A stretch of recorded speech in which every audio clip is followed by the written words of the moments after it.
After the war, life for many Georgians would never be the same. They had been overseas and met new people. Their view of the world had changed. So it seemed natural that over time, more and more folks began moving out of the country into the city. And sometimes those two cultures clashed. And as you'll see in our next story, sometimes the results are pretty funny.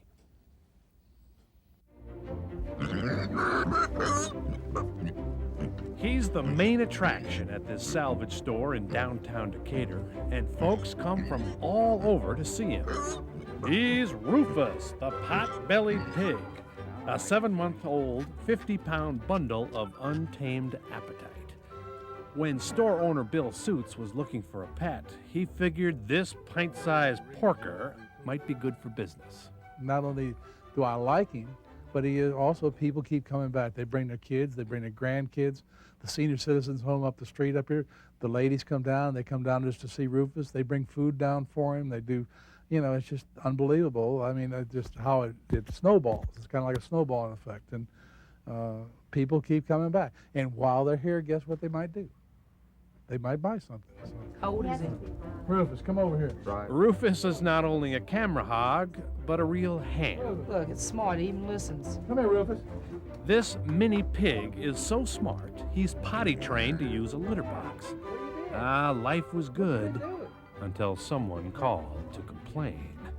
Seems it's against the law to keep hogs and pigs in the city of Decatur. A city official said, "Get rid of the pig." I said to him, I said, gee, don't you have anything better to do than to come down and do this? And he said, well, he said he had a complaint and he has to act on it. It's his job. And I said, okay, fine. The more Bill Suits thought about it, the more pig-headed he felt. He decided to fight City Hall. He wrote letters, made phone calls, appealed in person to the city commission, arguing that the law was outdated and that Rufus was more of a pet than a pig. And we just don't want to, you know, open the gate so that, you know, everybody in every other block will have a pig. The mayor of Decatur opposed the idea, worried that the situation could get out of hand. And so, you know, we can't say, well, you know, Mr. X, you can do it, but we deny Mr. Y. So, you know, we have to be consistent with the rules that we make. And that's why I voted against it. And this is an example of one of those farm animals that would be prohibited under the law we were talking about. The law dates back to 1951, when Georgians were leaving their farms in record numbers for cities like Decatur. This was a clash between the old and the new, the country versus the city life, a sign of changing values. These new city people didn't grow their own food. They bought it at the grocery store, and they no longer wanted farm animals next door. And it just didn't look good. It didn't smell good. I mean, we have to be honest about that. It just didn't, you know, cows and horses and chickens don't necessarily smell good, and the closer you're living to people, the more you're going to be disturbed by those kinds of animals right next door to you.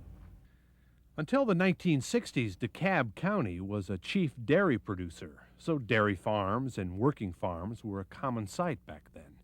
Strawberry fields once grew, for example, on the same spot where Emory University Law School sits today. In Atlanta, the stretch of land for miles around Perimeter Shopping Mall used to be one big farm, the Spruill Farm. This farmhouse still stands at this busy intersection, a gentle reminder of the past.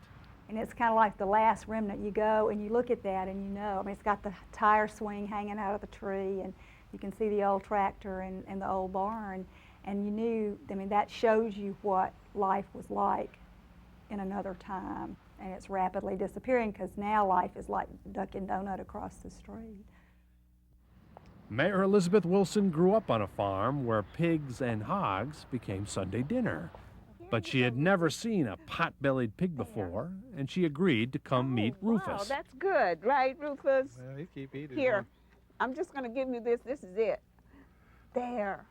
I didn't know what pot-bellied pig was. Right. My experience with pigs is they grow up to be Sure, hard. well, that's understandable. That's what the law was. It was outdated, but it wasn't keeping up with the fact that pot-bellied pigs had come in. We never heard of it before. Yeah.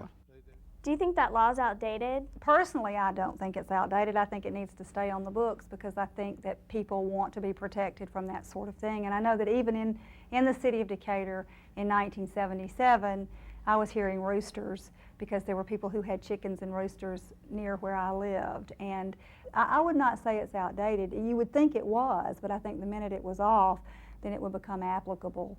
The need would be there again. Come on, how about a truck? That's it. Come on up here. Ah, this pigtail has a happy ending. Although city commissioners didn't change the law, they agreed to classify pot-bellied pigs as pets. So life is good again for Rufus. He comes to work every day with his owner, content as a pig in a poke. It's an ego trip for me. Yeah, I beat City Hall. I got City Hall to approving. And it isn't just for me. Anybody else that's in the city of Decatur that wants to own a pot-bellied pig can now own a pot-bellied pig without having any confrontation from anybody. Isn't that good?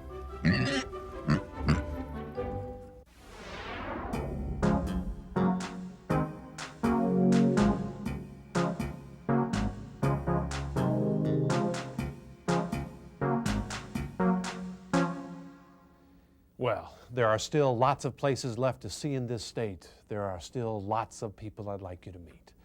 This is Georgia Stories. I'm Colin Sedor. Thanks.